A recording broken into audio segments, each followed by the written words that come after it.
Well, joining us this morning, former advisor to Newt Gingrich's presidential campaign, Lee Spieckerman. Lee, good morning, sir.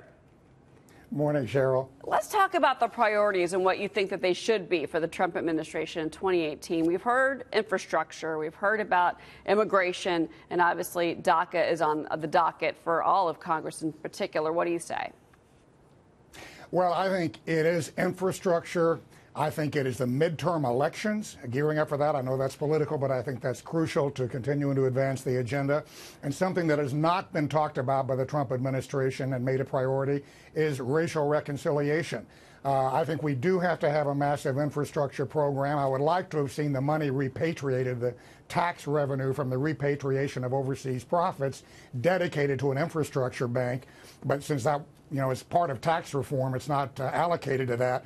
I'd like to see us enact a trade tariff to help pay for infrastructure and other things that need to be done.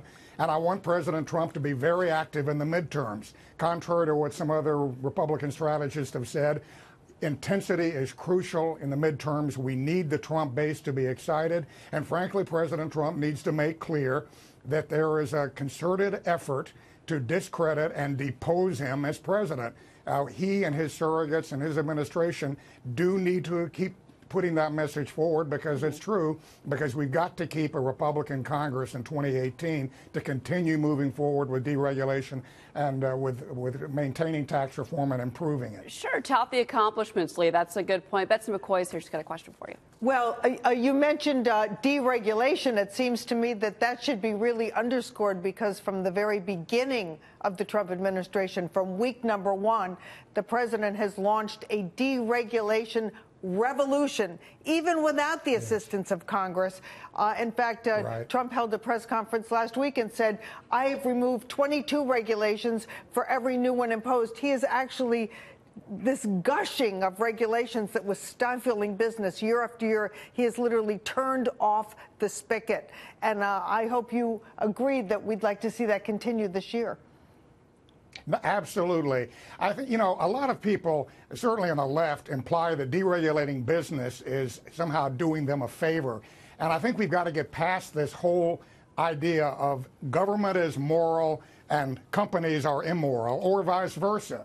What we have to look at when we're setting policy, and what President Trump is doing, is how do we best solve the problem of unemployment? How do we raise incomes and get more people to work? How do we make America more innovative? Guess what? Companies are much better at doing that than government. Bernie Sanders wants to give more power to government.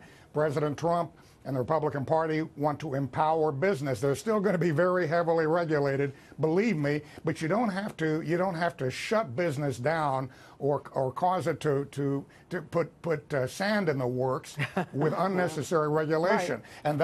And that's what President, as you said, Betsy, and I agree, by the way, we should start moving bureaucrats, with your idea, moving bureaucrats out of Washington, move some of these regulatory agencies to other cities closer to what they're actually responsible for, and kind of that would help drain the swamp right there. I like the discussion, Betsy, and I'm glad you brought this up about a regulation. But front page of the Wall Street Journal today, drilling plan eases rules. They want to pull back some of the drilling regulations imposed by the Obama administration, in particular after the Deepwater Horizon spill. And I guess I'm taking this to both of you, but I mean, do you think that at there's some point where there's some regulations maybe we do need to leave alone for safety, particularly for oil? Of course, it's always a balancing act, but the Trump administration has made it very clear that we have to allow America to become energy independent, and to do that, we have to allow the fossil fuel industry, coal, oil, natural gas, to continue to explore, to do it safely,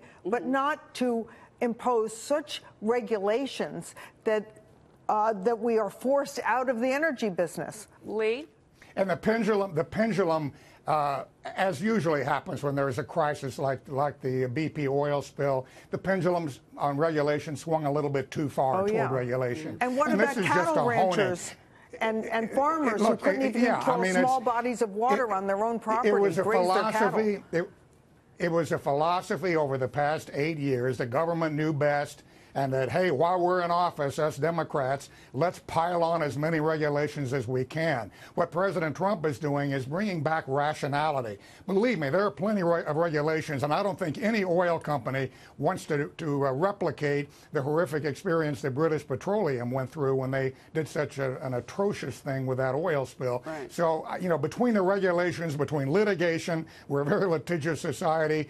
Believe me, there's an enormous check on business, but we need to encourage business to solve problems, to raise incomes, to hire people. And as I've said before, a lot of that is simply a matter of mindset and confidence. It isn't just the mathematics of the tax reduction. It is, hey, I feel like my government is with me. I'll take the risk of starting a business, or I'll take the risk of investing to expand my business. That sounds like it's real easy to some folks. You think, well, it's a big, rich company. Gee, no big deal investing. Hey, it is a big deal. They've got to get a return. They've got to rationalize and justify it.